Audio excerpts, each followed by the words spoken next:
Edo's Nagaya were astonishingly crowded living spaces. Families crammed into a single 6-tatami mat room, enduring an unimaginable daily life. Edo's population density at the time surpassed London's, making it one of the world's most crowded cities. Rent also corresponded to about 100,000 yen per month today. But behind this cramped space and high rent lay an even more astonishing social structure of Edo. Why did people accept such a harsh life? In this video, we will unravel 3 truths: the realistic layout of Nagaya at the time, the residents' harsh daily lives, and the unique rent situation in Edo. Now, let's delve into the truth of the Nagaya where Edo's commoners lived. In the main part, we also explain in detail the surprising advantages of Nagaya. Nagaya were collective dwellings where commoners lived during the Edo period. Primarily single-story wooden structures, most were offered as rental properties. Multiple families lived side by side in one Nagaya, truly making neighborly relations the center of their lives. A typical unit's layout featured a 6-tatami mat living room at the back, with an earthen floor and a small wooden floored area at the front. Most Nagaya lacked private kitchens or baths. Meals were prepared on the earthen floor, and water was drawn from a communal well. Toilets were also primarily communal, located at the edge of the Nagaya complex. It's safe to say privacy was almost non-existent. This communal life in cramped spaces must have been an unimaginable source of stress for modern people. However, there were also surprising benefits. These included security and a spirit of mutual aid. With neighbors always present, burglaries were difficult, and help was quickly extended for sudden illnesses or troubles. Precisely because of the cramped Nagaya, the bonds between residents were strong, forming a community akin to an extended family. So, how many people actually lived in this single 6-tatami mat room? On average, a family of 4 to 5, typically a couple with 2 to 3 children, was common. Compared to modern housing conditions, this is an astonishing level of overcrowding. How did families spend their nights and maintain any privacy?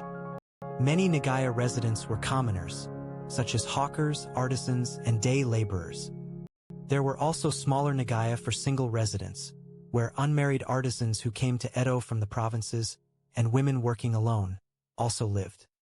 When there were many family members, it was common to spread futons snugly, filling the entire space. The size of the tatami mats directly defined the family's sleeping area. Securing privacy was difficult, and it can be said that communication among family members inevitably deepened. This is a significant difference from modern times. In this crowded environment, when someone fell ill, it was extremely difficult. With no space for isolation, the entire family was exposed to the risk of infection. However, in the Nagaya as a community, a culture of mutual support was deeply rooted, including nursing the sick and assisting with funerals.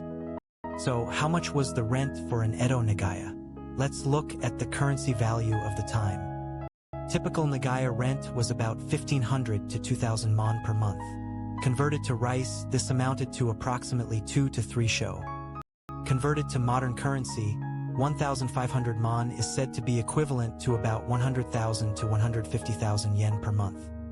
Did that seem surprisingly high? Considering Edo's price levels at the time, rent was a considerably large expense for commoners. Given that a day laborer's daily wage was only a few tens to 100 mon, rent must have accounted for a significant portion of their income. So why was rent so high in Edo? This was because Edo was a rare metropolis in the world, with a dense population. Housing demand was constantly high. However, it is said that some landlords considered the commoners' lives and allowed daily or weekly payments. This flexibility in rent supported their livelihoods. Landlords were not just property owners. They mediated disputes among Nagaya residents and sometimes even advised them on debts. The Nagaya functioned like a village, centered around the landlord. This was Edo's unique rent situation and social structure. So, how did people live their daily lives in these crowded, high-rent Nagaya? What about hygiene? Communal toilets were regularly emptied, but it's fair to say they were far from clean. It was common to use public bathhouses, sento, for bathing. Going to the sento as a family was also an important form of entertainment for Edo commoners. Meals were prepared using a hearth on the earthen floor. Since fire was handled in a small space, constant vigilance against fires was necessary. Indeed, fires were a common occurrence in Edo. Children not only played within the cramped Nagaya but also ran around the alleys, which served as their social playground. Even amidst their harsh lives, they found small joys. This led to the culture of iki, aesthetics of sophisticated nonchalance, that characterized Nagaya life. Precisely because of the cramped space, wisdom was cultivated to minimize possessions and live resourcefully. Storage furniture was also kept to a minimum. For example, bedding was stored in the closet during the day to make the room appear larger. The archetype of modern minimalist living truly existed there. Furthermore, since sounds and voices from neighbors through the thin walls were easily heard, delicate manners emerged, where people lived considerate of each other. Nagaya were not merely residences.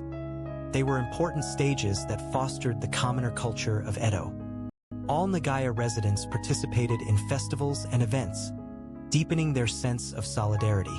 Precisely because of their difficult lives, their enthusiasm for festivals was particularly strong. Various vendors came and went in the Nagaya alleys, supplying daily necessities and food. The Nagaya themselves were a small economic zone. Unlike modern apartment complexes, Nagaya were not closed off. They were full of vibrancy and human warmth. However, the harsh environment of the Nagaya sometimes became a breeding ground for crime. It is said that theft and gambling were also common occurrences. It was truly a place where light and shadow intertwined. That was the Edo Nagaya. In this environment, people lived with resilience.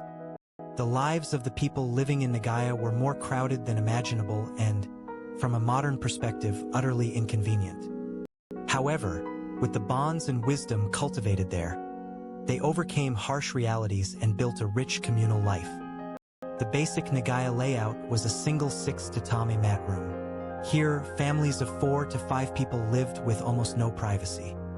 Nevertheless, by cooperating and using communal wells, toilets, and public bathhouses, they supported their daily lives and overcame difficulties. Rent was over 100,000 yen per month in modern currency. Edo's high population density created these high prices. However, the landlord's benevolence and flexible payment methods, such as daily payments, might have supported the commoners' lives. The Edo Nagaya were both a symbol of harsh living conditions and a place that fostered people's resilience and deep bonds.